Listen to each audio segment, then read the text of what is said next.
Hi everyone, we are from Group 3 and today we are going to present about the Pavilion Bukit Jalil Mall project. For our project introduction, we have selected Pavilion Bukit Jalil Mall in Klang Valley, which is a major integrated commercial development under the Pavilion brand.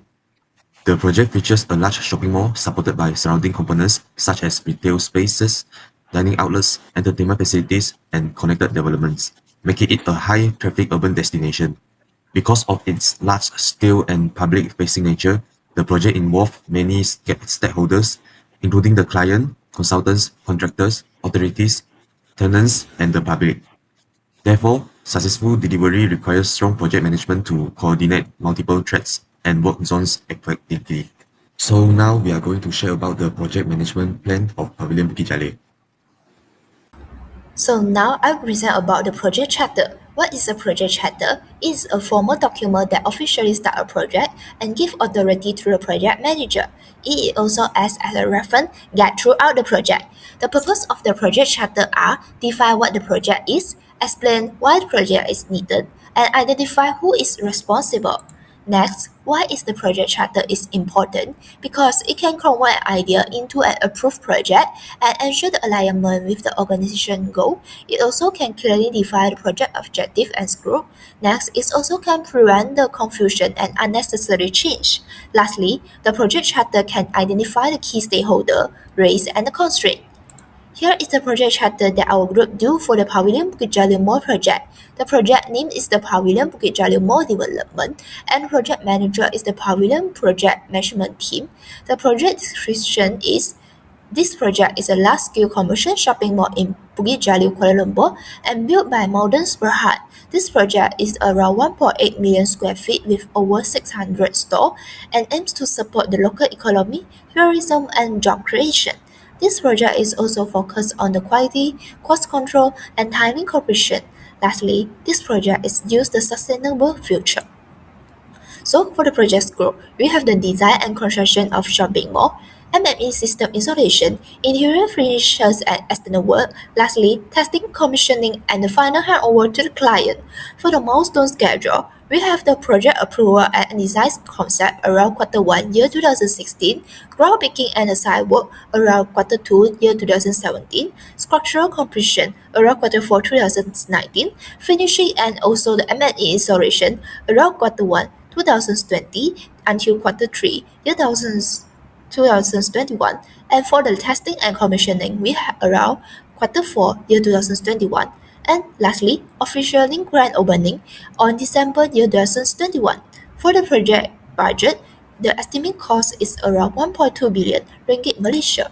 So for the key stakeholder part, we have the sponsor is Tan Sri Desmond Lin, client and also developer Malden Berhad, consultant architect QS and engineer. For the local authority, we have the DBKL, Bomber, and the CIDB. And lastly, the community is the end user. So for the constraint, we have the time because this project has a fixed opening date that have been planned.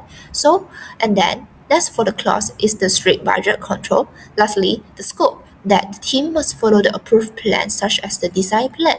Lastly is the key risk and the mitigation. If the project have happened the construction delay, we need to have a closely monitor the schedule. Next, if happen the cost overrun, we need to have a regular cost control. Lastly, if happen the approval delay, the team shall have earlier submissions to the local authority.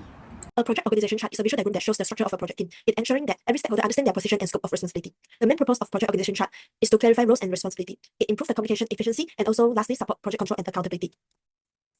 This is the project organization chart of Pavilion Bukit Jalil Mall project. The key stakeholder of Pavilion Bukit Jalil Mall, developers. Melton Berhad was the primary developer and master planner for the wider 50-acre Bukit Jalil city. Their in-house construction arm, Domain Group, acted as the main contractor, executing construction works and coordinating project management during the build phase. Pavilion Red is the asset owner of Pavilion Bukit Jalil Mall after acquiring it from Mountain's subsidiary in 2022-2023. Government authorities include DBKL, Dewan Bandaraya Kuala Lumpur, Bomba, CIDB Malaysia, and also some utility agencies such as TNB, Shabas, Selangor, and lastly Intawater. Consultants and designers led by design development architect Sendirian Berhad for architectural layout, facade, interior circulation, and more identity. Retail tenants, main revenue drivers with 1,700 more retail lots. For example, international brands, Encores, supermarkets, department stores, entertainment, and F&B outlets. Investors and financials. Initial financing by Malcolm Berhad via bank loans, private equity, and its investment capital. After that, it attracted international investors at later stage, including Qatar Investment Authority involvement. End users and community, such as shoppers, residents, tourists, and workers from the core user base. The community also benefits include improved connectivity, higher property values, and a better urban environment. Next is the work breakdown structure. What is a work breakdown structure? WBS. A WBS is a way to break a project into smaller and manageable parts. It organizes the project into tasks and subtasks so the work is easier to plan, schedule, and control. As you all know, Pavilion Bukit Jalil is such a big project. So, why does a WBS important for Pavilion Bukit Jalil project? Because it breaks the project into smaller and manageable parts. Also, it makes planning and scheduling easier, especially for big projects like Pavilion Bukit Jalil that takes such a very long time, so proper scheduling needs to be made and WBS can help that. Also, it also helps monitor and control project progress.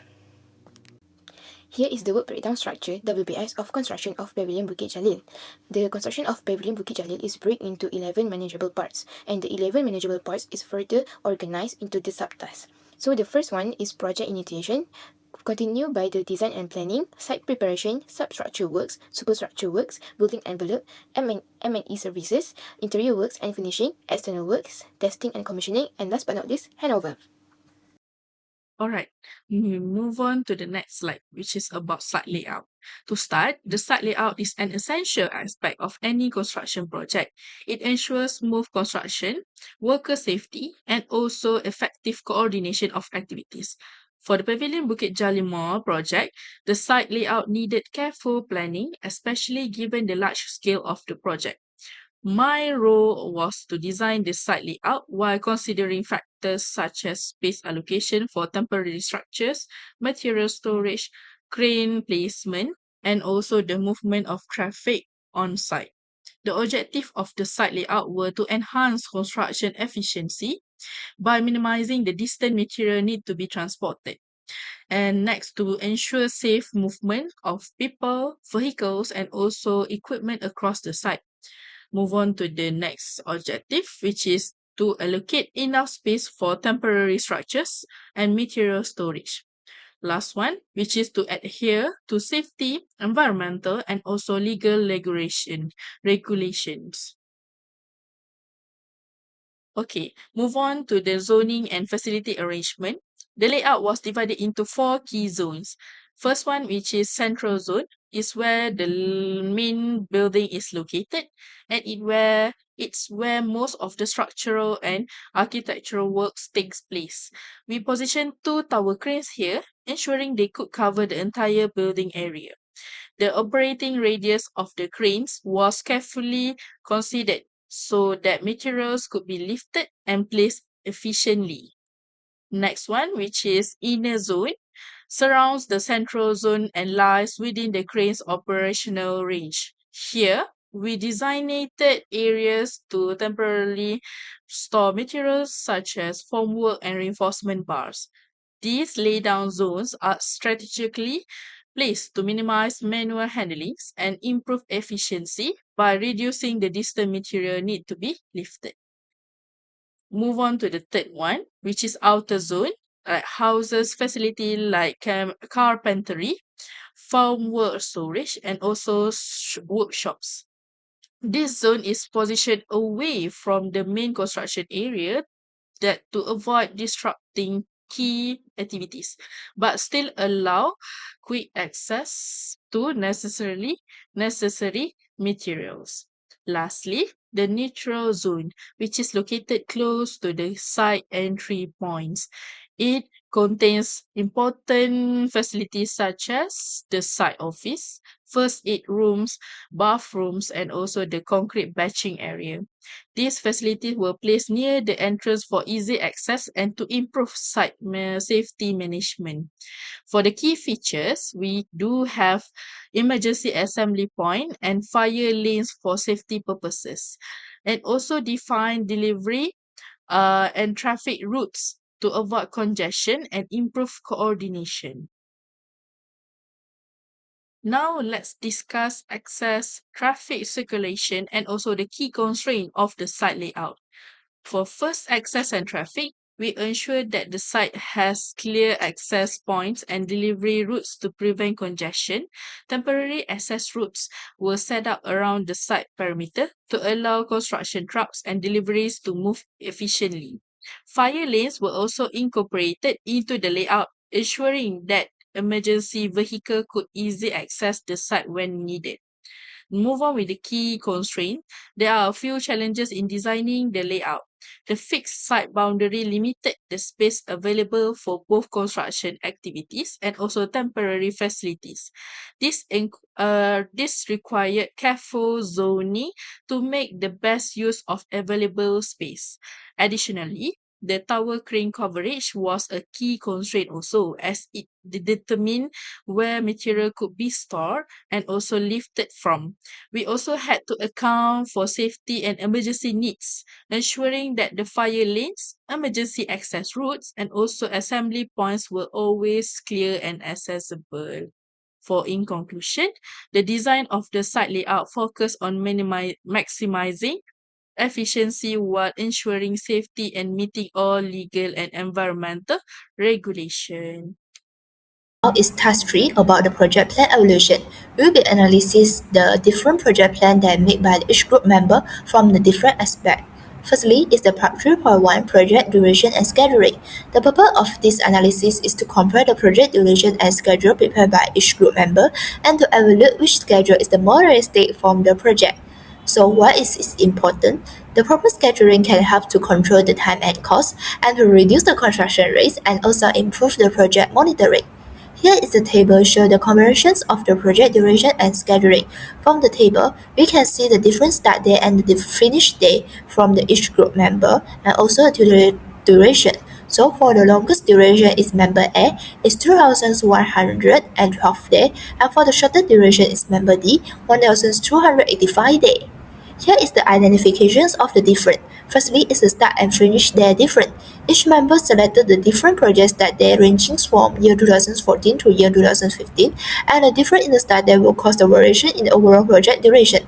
The earliest start is member E is on the April year 2014 and the earliest finish is member D is on the August year 2020 and the latest finish is member B is on the December year 2021.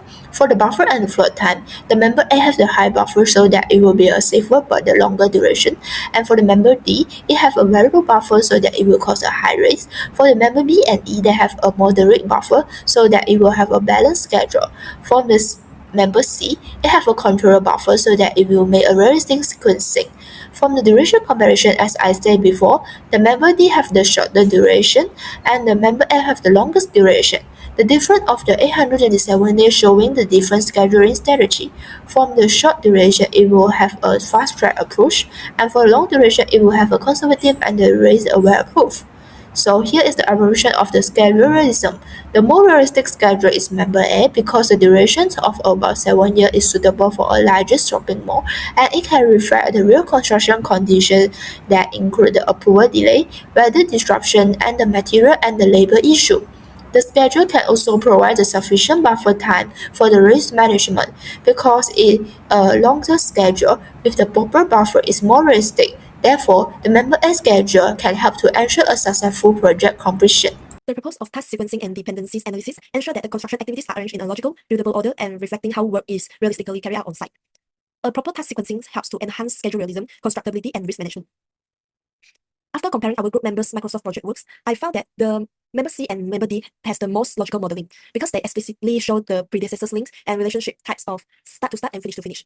Member A and member E has the most common weakness. Their exports don't clearly show the predecessor logic, so sequencing may be based on fixed state rather than a real dependency network. This makes construction sequence accuracy harder to defend in review. Also, members C use of finish to finish can be valid, but it's often harder to control. Reviewers typically prefer finish to start with leg or explicit zone-based tasks unless there's a clear reason for finish to finish. In conclude, member C has the most realistic schedule.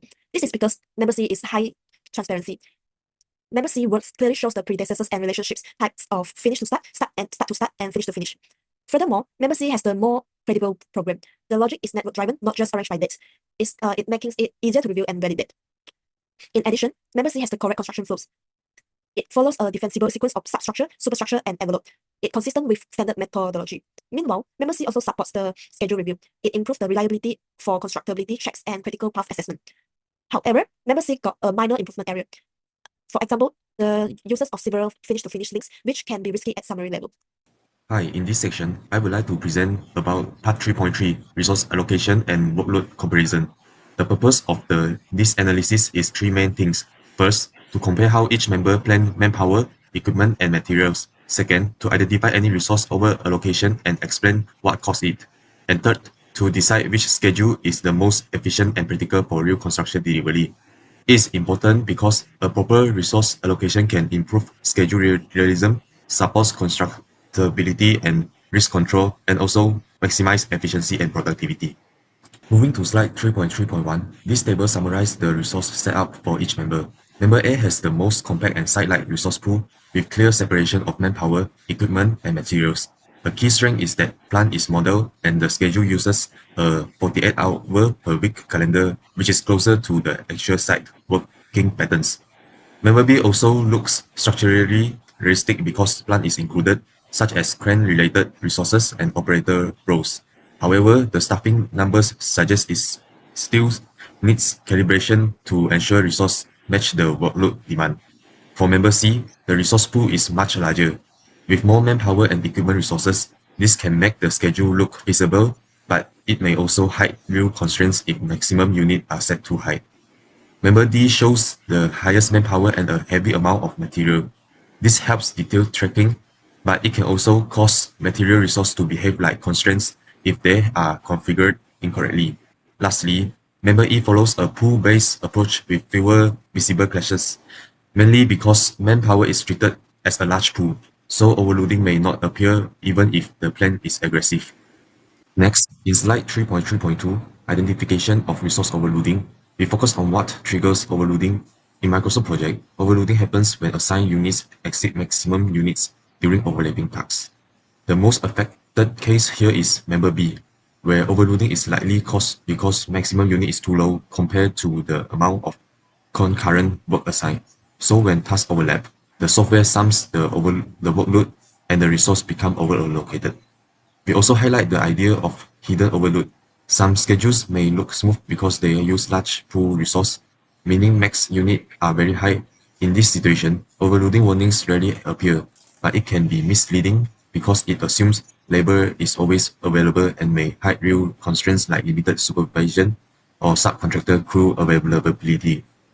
This risk is more likely in Member C and Member E, where the resource pool are larger and capacity may be inflated. Another important point is the difference between material overload and real site overload. In some cases, material resources are configured like limited resource, so the schedule shows overload flags, even though it doesn't reflect a real manpower clash. This is most visible in Member D, where repeated material constraints may indicate configuration issues rather than unavoidable construction conflict. Finally, for evaluation of efficiency and practicality, the conclusion is that the most efficient and practical schedule is Member A. This is because it has a compact and readable resource pool, making it easier to manage and communicate on site. Plant and equipment are modeled, so real constraints are more likely to be reflected. The 48-hour work week also aligns better with typical construction site practice. Most importantly, Member A achieves a smooth schedule through better structure and balanced sequencing instead of relying on inflated resource capacity. As a result, the schedule has no major overloading issue and is the most defensible for real project delivery.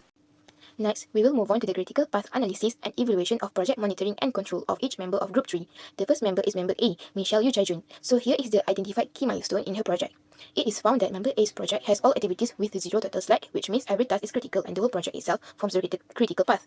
What does it mean by total slack? Total slack means how much longer a task can be delayed without delaying the overall project completion. So there is no buffer time anywhere in the schedule, so any delay in any activity, no matter how small, will directly delay the overall project completion. This shows that Member A program is extremely tight and time sensitive, so the risk level is very high. Next, we will move on to member B, which is Nur Munirah binti Mazlan. Here are the identified key milestones found in her project. So, in summary, member B's project has a clear critical path shown by the red activities, which are tasks with 0 total slack. These tasks from the main sequence that control the project completion date. Other tasks have some flexibility, but any delay in the red activities will directly delay the whole project. So, the risk level of member B project is high. The next member is member C, Tay Jae Hui. So here are the identified key milestones found in her project. In summary of the critical path analysis, member C's project has a short and clearly defined critical path shown by the red activities in the schedule. Only a small number of tasks have 0 slack, mainly at the mechanical, electrical and plumbing installation stage, followed by testing and commissioning, and finally the closing phase. These tasks directly control the project completion date, while most other activities have slack and do not immediately affect the finish date if they are slightly delayed. So the risk level is medium. The next member is member D, Liao Yun Xiu. So here are the identified key milestones found in his project. And after the critical path analysis, it is shown that member D's project has a defined critical path that runs through the main construction sequence, starting from design and planning, followed by site preparation, substructure works, superstructure works, and building envelope, before moving into interior works, testing and commissioning, and finally handover. These activities have 0 slack and directly determine the project completion date, while other tasks have some flexibility. The risk level for member D's project is high. The last member is member E, Fitri Natasha binti Iskandar. So here are the key milestones identified in her project. So after the critical path analysis, it is shown that member E's project has a clear critical path that starts from the design and planning stage and continues through site preparation, substructure works, superstructure works, key building envelope activities, and finally into testing and commissioning and handover. These activities have 0 slack and directly control the project completion date. While some minor tasks have flexibility, the main flow of the project from design to completion is very time critical. So the risk level for her project is high. Next, after analyzing the critical path of each member's project, so which project gives the best monitoring and control? Among all projects, member C, Tay Jae Hui's project allows the best monitoring and control because only a small number of activities are on the critical path. The critical tasks are mainly mechanical, electrical, pumping installation, testing and commissioning, and closing stages. Most other activities have slack, giving flexibility in scheduling and resource planning. Delays in non-critical tasks can be adjusted without affecting project completion. This makes the project easy to manage and less risky in terms of time control. In comparison with other member projects, member A project consists of activities that all of them have 0 slack, so every task is critical.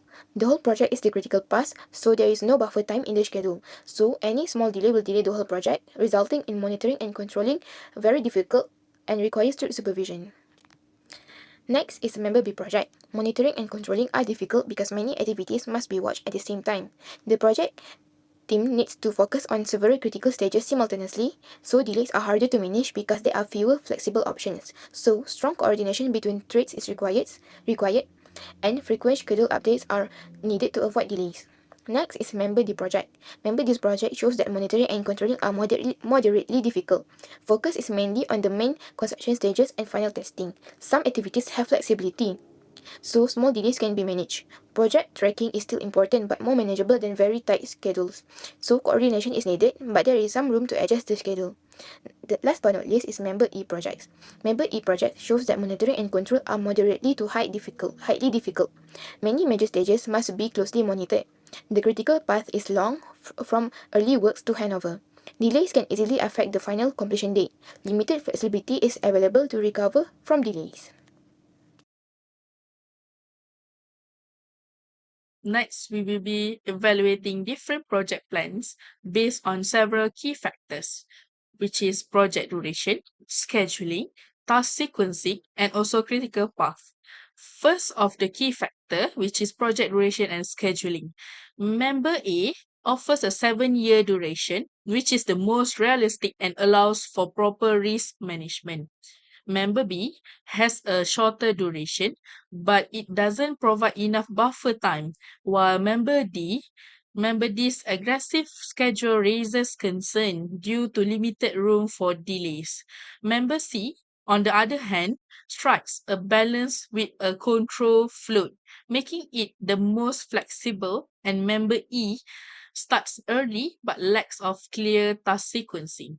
Next of key factor, which is task sequencing and dependencies. Member C excels with the clear task dependencies, while members D and B will also show reasonable sequencing. Members A lacks of visible dependency, which make it harder to access sequencing. And member E's sequencing is weak due to missing dependency details. Next, we'll take a look on a resources allocation and critical path management. Resources allocation and workload, which members A provides a realistic allocation of resources and machinery, make it the most practical. Members C and E relies on larger resource pools, which could mask potential limitation, while member D faces possible resource conflicts. Member B, however, has resource overloads that could disrupt the timeline. For the last key factor, which is critical path and monitoring. Member C has the most manageable critical path, which focuses on high-risk tasks and gives flexibility to non-critical activities. In contrast, Member A's entirely project is critical, making it more difficult to control. Member B's has many critical tasks at complexity. Sorry, while Member D has a more manageable critical path but requires focus on key stages. To conclude, after evaluating all the project plans, Member C's, which is Tei Ji Hui, plan is the most realistic and achievable. Here's why.